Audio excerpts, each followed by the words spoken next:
Okay friends, it's me again, Annie. I'm back with a little bit more about how to design your own amigurumi. So previously we talked about how to make your piece wider or taller and little tips like that. And so now I want to show you that compared to a doll. So before I was talking about oval shapes are really good, or circular shapes in 3D, because you just increase to the width that you want it, and then you single crochet around the height that you want. Usually, I don't want to say every time, and then you begin to decrease. So the same with a circle, except the amount of single crochets here will not be as much as an oval. An oval, it would be much taller, or it would be much wider. So I wanted to show you an example of that, which is this, which is from my Learn Amigurumi series right here on YouTube. You can find a playlist in my channel. I got to work with Hobium yarns, and it was really great. I try to keep it as simple as possible. So basically this bear right here is the prime example of an oval. So basically when I was making it, I just said, you know what, I want an oval shape. So I did magic ring 6, and then I kept increasing to the width. So as you can see here, it's pretty flat. So it goes over to here, and you can see where it's starting to curve into the single crochet arounds. Now the single crochet arounds, as you can see, is just the same width. It's just growing taller. So that's this portion of our doll right here, the single crochet arounds. And then these are just the same thing.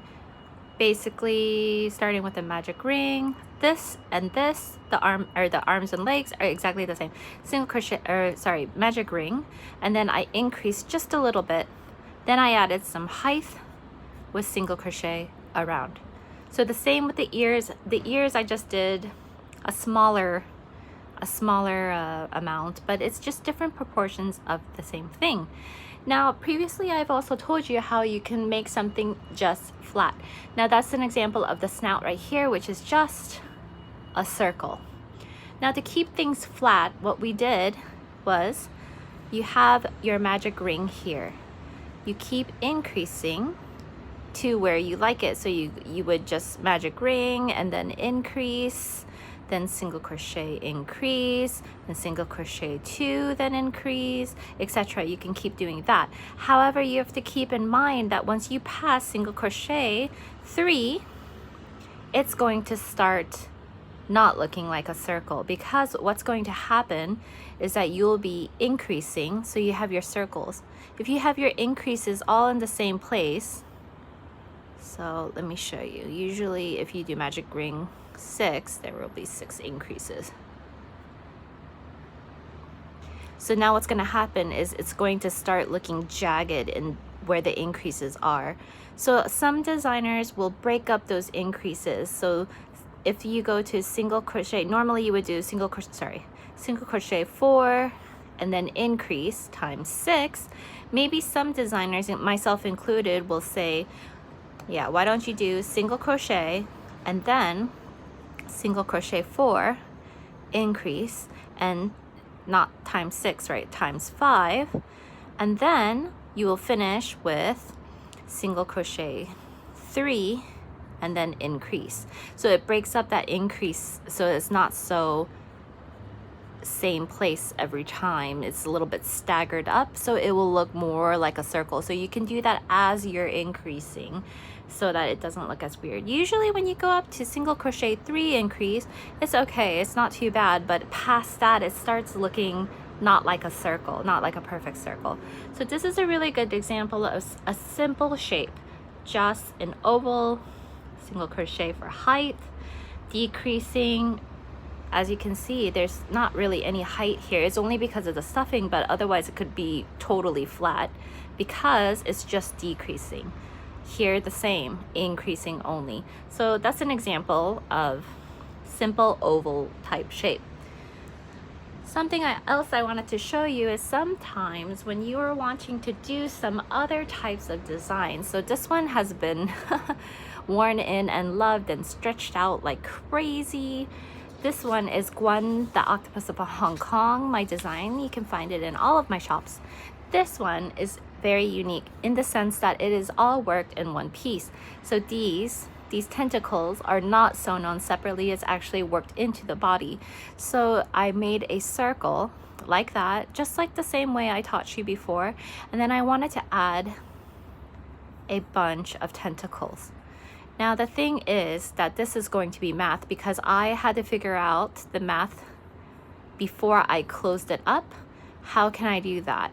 How can I attach the tentacles? So these are things that you can think about, and I knew that I wanted it to be, most people when they make octopus, they will do a stuffed tentacle, but I wanted something that was kind of flat so that when babies hold it, it can just be kind of like holding an umbilical cord, I suppose.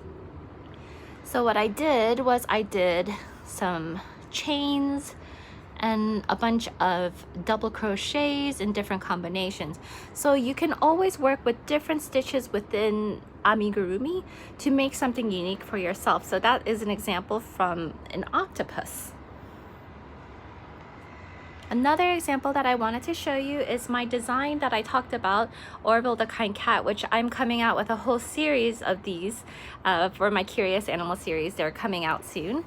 And basically this one is different because I wanted something that was a little bit more intermediate for somebody that's already very familiar with Amigurumi. So basically what I did was I made the head, and then I didn't close the head off. Instead, I did magic ring, right? And then I increased to what I wanted it to be. Single crocheted to make the height, single crochet around, and I started to decrease. Now, I wanted the body, so I wanted to start increasing again. So from that point, I started to increase, and I made the body. And then the body's height, you can see, is single crochet around. Now with the legs, what I wanted to do was to keep it all in one piece, so I split the body, and then instead I just did single crochet around this way, and then later I picked it up here too and then decreased. So those are examples of things that you can do. As you can see, the eyes are the same thing I talked about, just doing it in the flat. So it's just increases. There are no single crochet arounds. If you did single crochet around, it would make more of a, if you were looking at it from this angle, you can see that it's flat, but instead it would give some height like this. And maybe that is something that you wanna do. Maybe that is something that you wanna do. But you know, like if you were looking at it from the side, maybe it would look more like this if you add single crochet around and you sewed it on and you stuffed it a little bit. So that's also super cute. I also wanted to talk about doing things flat and putting it together. So if you do a rectangle together and then you make two rectangles and put it together, that's an example of this. So basically I took two rectangles and then I sewed up here, here, and here. The reason being is that I turned it into a pouch that I can put things inside. And obviously these are different combinations of, you know, the same thing that I've shared with you earlier. But it's interesting to do flat panels too because it looks very nice. If you wanted to, you could stuff it and then even seam up this top side, and then you have an amigurumi. And another example of panels that I did was this Christmas tree for Learn Amigurumi, which you can find on my channel in the playlist Learn Amigurumi with me. I'm Anniegurumi. Oh, I just realized I'm missing an eye. But this one I just made two triangular panels, and then later I added the other things. I think this one I pushed it in. So keep in mind when you have very young children that these eyes sometimes are not secure with this chenille yarn. So definitely do not give it to very young kids. My son is a lot older, so he's aware of these kinds of choking hazards. So that's something to keep in mind with your designs as well. You might want to embroider your designs instead of using these parts that could be a choking hazard. So when you use 2 panels like this and then sew it up together here, then you have like a very unique looking one too. So the possibilities are endless, and these are just very basic tips that I wanted to share with you, just things that I've learned myself. I'm still learning. And also a number 1 tip that I have is make friends on Instagram. A lot of the designers are super nice. They are very busy, so they're not always able to reply back quickly, but there's a wealth of information that you can learn by being friends with people in your community and just being very accepting and encouraging to one another, and not seeing each other as a competition, but as a community where we can learn together. So that is what I wanted to share with you about that. I also wanted to share a bit about how you can work with yarn companies. Now, the thing is, I wish I had let me put something better on the screen so that you're not staring at my horrible drawing over there. I'll just put this on the screen here, and maybe I'll prop something up behind her.